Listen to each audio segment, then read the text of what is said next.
Hai hai hai, welcome back. Jangan lupa subscribe ya. Yang belum subscribe, silakan tekan tombol subscribe-nya. Oke, kita lanjutin ya ceritanya. Bab 25. Han memikirkan Hana. Bantu 1K subscribernya ya, biar aku makin semangat. Oke. Di dalam kamar, Han saat ini tengah duduk bersandar di sofa. Dia tengah memainkan ponselnya. Namun, raut wajah pria itu terlihat gelisah, seperti tengah memikirkan sesuatu. Bayang-bayang Hana terlintas dalam pikirannya.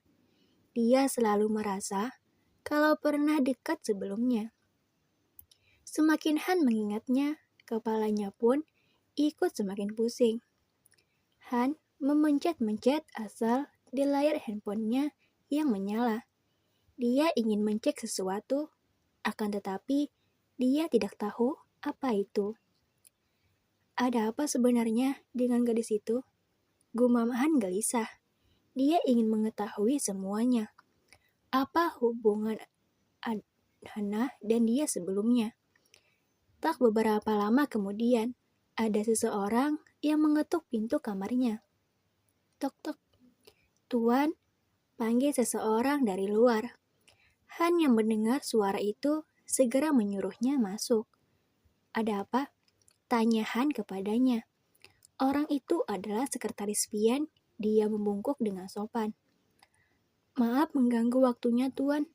Pernikahan bisa dilangsungkan besok sore, beritahu sekretaris Pian. Tidak ada ekspresi apapun di wajah Han. Dia hanya menganggukkan kepalanya. Padahal pernikahan itu akan dilangsungkan 1 hari lagi. Tetapi jika dipercepat, itu lebih baik. Semua sudah dipersiapkan, altar pernikahan, gaun, makanan, dan fotografer, semuanya sudah siap. Duduklah, ada yang ingin kutanyakan kepadamu. Seru Han mempersilahkan sekretaris Pian untuk duduk. Dia memberikan ruang di sampingnya. Sekretaris Pian mengangguk dengan patuh dan duduk di samping Han. Bagaimana pergerakan mereka? Tanya Han dengan datar. Dia mulai memainkan handphonenya kembali. Pergerakan mereka meningkat, Tuan. Tuan Rian begitu banyak mengerahkan anak buahnya dan juga ada yang meretas CCTV di jalan. Beritahu sekretaris Pian. Kening Han terangkat heran. Sudah begini, tetapi Rian belum mencurigainya. Itu membuatnya aneh. Apa pria itu pura-pura bodoh? Jelas-jelas dia punya musuh bebuyutan, tetapi masih tidak mencurigainya. Sindir Han. Dia mengutuki Rian bodoh. Rian tidak mungkin mencurigai Han, karena mereka sudah berjanji tidak akan melibatkan siapapun, apalagi melibatkan Hana. Dan mereka akan menyelesaikan semuanya hanya berdua. Maka dari itu, Rian sampai sekarang tidak pernah mencurigainya. Terkecuali Gilang. Pria itu mulai mengawasi kediaman Han di kota. Bukan itu saja, dia bahkan mengawasi pergerakan anak buah Ria yang masih ada di kota. Sekretaris Pian hanya diam. Sebenarnya, sekretaris Pian juga tidak mengetahui perjanjian itu. Karena Han dan Rian benar-benar tidak ingin satu orang pun tahu. Sepertinya gadis itu sudah membaik, ucap Han pelan. Itu membuat sekretaris Pian sedikit terkejut. Dia tidak menyangka kalau Han masih memikirkan tentang Hana.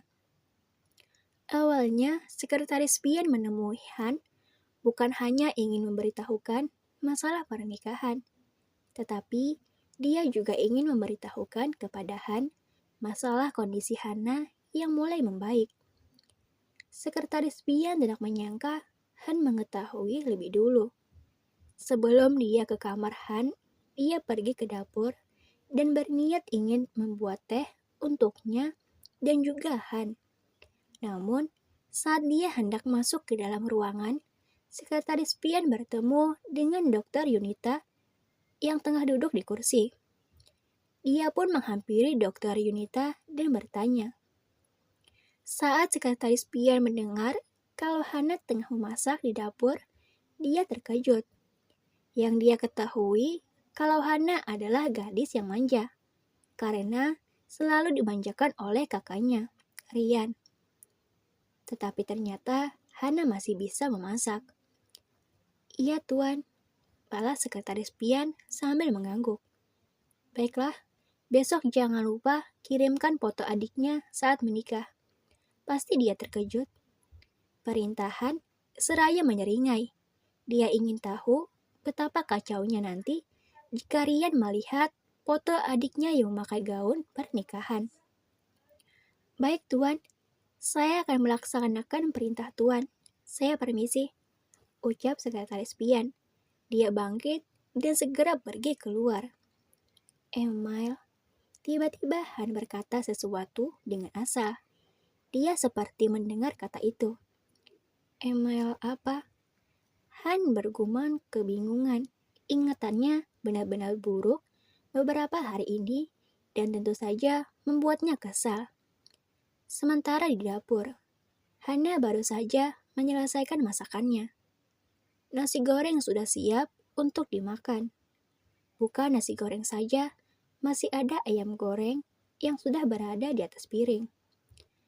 Hana tidak hanya membuat nasi goreng itu untuk dijadikan 2 porsi, tetapi banyak. Saat Hana memasak, dia teringat kepada Dokter Yunita, makanya dia menambahkan nasinya kembali untuk digoreng. Hana menatap beberapa piring yang telah terisi nasi goreng itu. Dia tersenyum dengan senang. Akhirnya, salah satu impian Hana tercapai. Dia dari dulu ingin sekali memasak untuk orang lain, dan sekarang dia sudah melakukannya. Alasan Hana ingin memasak sendiri itu karena dia tidak ingin memakan masakan orang lain. Di rumah pun, hanya kepala pelayan saja yang boleh memasak makanan Hana. Bahkan Santi, Ira, Septi, dan Ayah, mereka tidak pernah memasak makanan untuk Hana.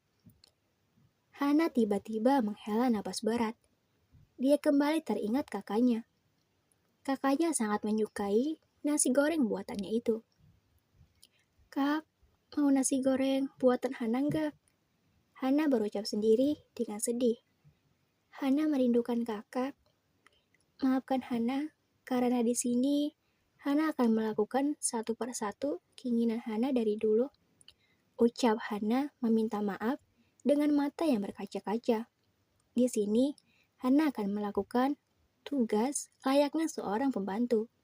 Dia ingin memasak, menyapu, mengepel, mencuci, dan berkebun. Jika Hana di rumah, mungkin dia tidak akan dapat melakukannya.